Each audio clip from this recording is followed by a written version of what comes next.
A criação dos céus e da terra. No princípio, Deus criou os céus e a terra. A terra era sem forma e vazia, e havia trevas sobre a face do abismo, mas o Espírito de Deus pairava sobre a face das águas. Disse Deus: haja luz. E houve luz. Deus viu que a luz era boa, e fez separação entre a luz e as trevas.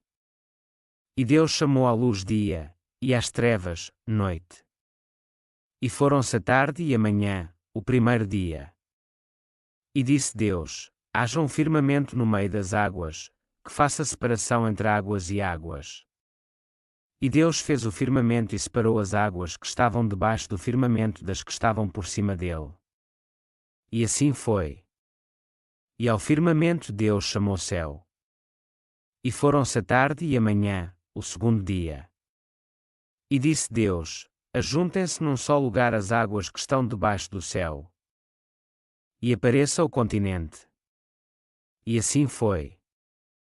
E ao continente Deus chamou terra, e ao ajuntamento das águas, mares. E Deus viu que isso era bom. E disse Deus: produza a terra os vegetais, plantas que deem semente e árvores frutíferas que, segundo suas espécies, deem fruto que contenha a sua semente sobre a terra. E assim foi. E a terra produziu os vegetais, plantas que davam semente segundo suas espécies e árvores que davam fruto que continha a sua semente, segundo as suas espécies. E Deus viu que isso era bom. E foram-se a tarde e a manhã, o terceiro dia. E disse Deus: haja luminares no firmamento celeste, para fazerem separação entre o dia e a noite, sirvam eles de sinais tanto das estações como dos dias e dos anos. Sirvam eles de luminares no firmamento celeste, para iluminar a terra. E assim foi. E Deus fez os dois grandes luminares, o luminar maior para governar o dia e o menor para governar a noite, fez também as estrelas. E Deus os colocou no firmamento celeste para iluminar a terra, para governar o dia e a noite, e para fazer separação entre a luz e as trevas. E Deus viu que isso era bom. E foram-se a tarde e a manhã, o quarto dia. E disse Deus: produzam as águas cardumes de seres vivos, e voem as aves sobre a terra, abaixo do firmamento do céu. E Deus criou os grandes animais aquáticos e todos os seres vivos que se movem, os quais as águas produziram segundo suas espécies, e toda a ave com asas, segundo sua espécie. E Deus viu que isso era bom. Então Deus os abençoou, dizendo: frutificai e multiplicai-vos, enchei as águas dos mares, multipliquem-se as aves sobre a terra. E foram-se a tarde e a manhã, o quinto dia. E disse Deus: produza a terra seres vivos segundo suas espécies, gado, animais que rastejam e animais selvagens, segundo suas espécies. E assim foi.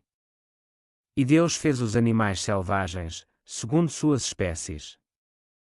E o gado, segundo suas espécies, e todos os animais da terra que rastejam, segundo suas espécies.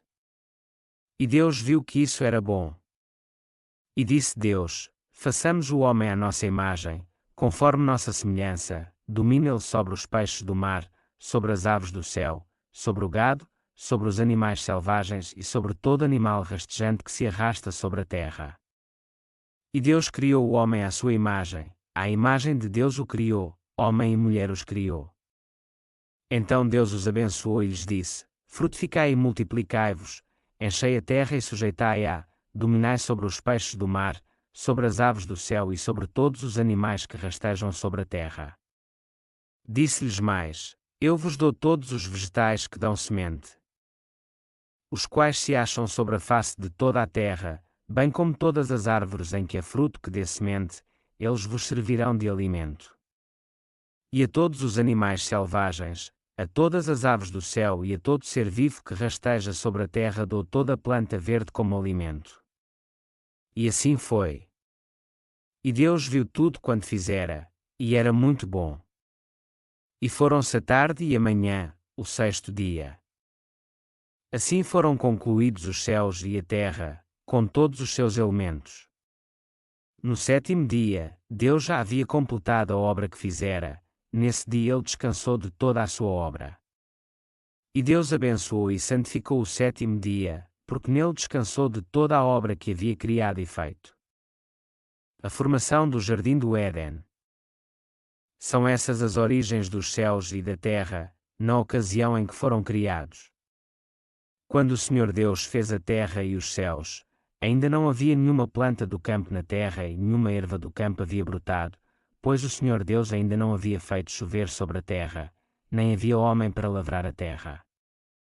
Todavia, mananciais subiam da terra e regavam toda a superfície do solo. E o Senhor Deus formou o homem do pó da terra e soprou-lhe nas narinas o fôlego da vida, e o homem tornou-se alma vivente. Então o Senhor Deus plantou um jardim, para o lado do oriente, no Éden, e colocou ali o homem que havia formado. E o Senhor Deus fez brotar do solo todo tipo de árvore agradável à vista e boa para alimento, bem como a árvore da vida no meio do jardim, e a árvore do conhecimento do bem e do mal. Do Éden saía um rio que regava o jardim, ele se dividia dali, formando 4 braços. O nome do primeiro é Pison, este é o que contorna toda a terra de Havilá, onde há ouro, o ouro dessa terra é bom, ali existem o bélio e a pedra de berilo. O nome do segundo rio é Giom, este é o que contorna toda a terra de Cush. O nome do terceiro rio é Tigre, este é o que corre pelo oriente da Assíria. E o quarto rio é o Eufrates. E o Senhor Deus tomou o homem e o colocou no jardim do Éden, para que o homem o cultivasse e guardasse. Então o Senhor Deus ordenou ao homem: podes comer livremente de qualquer árvore do jardim. Mas não comerás da árvore do conhecimento do bem e do mal, porque no dia em que dela comeres, com certeza morrerás. Como Deus formou a mulher. Disse mais o Senhor Deus: não é bom que o homem esteja só, eu lhe farei uma ajudadora que lhe seja adequada. E o Senhor Deus formou da terra todos os animais do campo e todas as aves do céu, e os trouxe ao homem, para ver como lhe chamaria, e o nome que o homem desse a cada ser vivo, esse seria o nome deles. Assim o homem deu nomes a todo o gado, às aves do céu e a todos os animais do campo, mas não se achava uma ajudadora adequada para o homem. Então o Senhor Deus fez cair um sono pesado sobre o homem, e este adormeceu, tomou-lhe, então, uma das costelas e fechou a carne em seu lugar, e da costela que o Senhor Deus lhe havia tomado, formou a mulher e a trouxe ao homem. Então disse o homem: esta é agora osso dos meus ossos e carne da minha carne, ela será chamada mulher, porquanto do homem foi tomada. Portanto, o homem deixará seu pai e sua mãe e se unirá à sua mulher, e eles serão uma só carne. E os dois estavam nus, o homem e sua mulher, e não se envergonhavam.